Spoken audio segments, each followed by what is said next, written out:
Alison gold സൂക്കിൽ ഓഫറുകളുടെ പെരുമഴക്കാലം. AKGSMA ഒരുക്കുന്ന സ്വർണോത്സവം. ആലീസൺ ഗോൾഡ് സൂക്കിൽ നിന്നും പർച്ചേസ് ചെയ്യൂ, നേടൂ 2.25 കിലോ സ്വർണ്ണ സമ്മാനം. വണ്ടൂരിനെ പൊന്നണിയിച്ച് 2 വർഷങ്ങൾ പിന്നിടുമ്പോൾ ഹയ ഗോൾഡൻ ഡയമണ്ട്സ് വാർഷികം പ്രമാണിച്ചൊരുക്കുന്നു വമ്പൻ ആനുകൂല്യങ്ങൾ. ഹയ ഗോൾഡൻ ഡയമണ്ട്സ്, വണ്ടൂർ. ആരാധനാലയങ്ങൾക്കെതിരെ നടക്കുന്ന കയ്യേറ്റങ്ങൾ അവസാനിപ്പിക്കുക എന്ന മുദ്രാവാക്യവുമായി വെൽഫെയർ പാർട്ടി കാളികാവ് കമ്മിറ്റി ആരാധനാലയ നിയമ സംരക്ഷണ സംഗമം നടത്തി. ടി ബഷീർ ഉദ്ഘാടനം ചെയ്തു.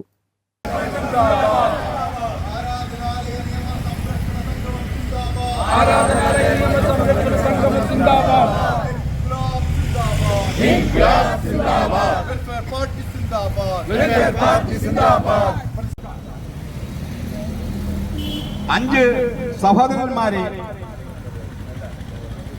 ദാക്ഷിണ്യമില്ലാതെ കൊന്നു തള്ളിയ ഒരു സംഭവം. മസ്ജിദുകൾ ക്ഷേത്രങ്ങളാണ് എന്നുള്ള അവകാശവാദം ഇനി മേലിൽ ഉണ്ടാകാൻ പാടില്ല. അത് മസ്ജിദുകളായിട്ട്, ജൈന മഠങ്ങളായിരിക്കട്ടെ, ചർച്ചുകളായിരിക്കട്ടെ, ഏത് ആരാധനാലയ സംവിധാനങ്ങളും 1947 ആഗസ്റ്റ് 15 ശേഷം ബാബരി മസ്ജിദ് ഒഴിച്ച്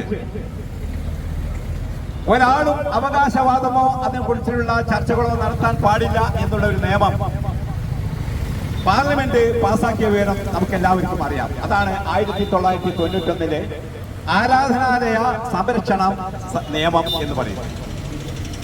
ആ നിയമം ഉണ്ടായിരിക്കെ ഇനി മുതൽ, അല്ലെങ്കിൽ ഇതിന് ഒരു സ്റ്റാറ്റസ് കോ വെച്ച ആ തീയതി മുതൽ ആരുടെ ആരാധനാലയത്തിന്റെ പേരിലും അവകാശവാദം ഉന്നയിക്കുവാൻ ഒരാൾക്കും അവകാശമില്ല എന്നുള്ളതിന്റെ ഒരു നല്ല നിയമമായിരുന്നു അന്നത്തെ സർക്കാർ പാസാക്കി. അതിനെക്കുറിച്ചുള്ള അഭിപ്രായ വ്യത്യാസങ്ങളൊക്കെ ഉണ്ട്, അത് വേറെ കാര്യം. പക്ഷെ ഒരു നിയമം നിലവിലിരിക്കെ ആ നിയമത്തിന് ദുർവ്യാഖ്യാനം ചെയ്തു എന്നുള്ളതാണ് ഇപ്പോൾ നമ്മെ ഭയപ്പെടുത്തുന്ന സംഗതി. ബാബരി ഗ്യാൻവാപി ഷാഹി മസ്ജിദ് സംഘപരിവാർ പദ്ധതികൾക്ക് കോടതികൾ കൂട്ടുനിൽക്കരുത് എന്ന് സംഗമം ആവശ്യപ്പെട്ടു. കാളികാവ് അങ്ങാടിയിൽ നടന്ന പരിപാടിയിൽ വനിതകളടക്കം 100ഓളം പേർ പങ്കെടുത്തു. സംഗമത്തിന്റെ ഭാഗമായി ടൗണിൽ പ്രകടനവും നടത്തി. Welfare committee president C Sainuddin, P Mahasoom, C Ashraf, K Hafis, K Nishad, P Sulaikha, Rasheed Kartheni, M Abdulla, P Yusuf എന്നിവർ നേതൃത്വം നൽകി. News bureau, Kalikavu. 18 വർഷത്തെ വിശ്വസ്ത പാരമ്പര്യവുമായി വണ്ടൂർ മഞ്ചേരി റോഡിലെ ബഡ്ജറ്റ് ടൈൽസ് ആൻഡ് സാനിറ്ററീസിന്റെ സേവനം തുടരുന്നു. Budget tiles and sanitary, Manjeri road, Wandoor. Nandini outlet ഇനി വണ്ടൂരിലും. പാലിന്റെ നന്മയും ആരോഗ്യ സുരക്ഷയും കോർത്തിണക്കിയ കർണാടക മിൽക്ക് ഫെഡറേഷന്റെ പാലുൽപ്പന്നങ്ങൾ തുടങ്ങി 50-ൽ പരം വ്യത്യസ്ത ദോശകളുടെ രുചി വൈവിധ്യങ്ങളുമായി നന്ദിനി കഫേ.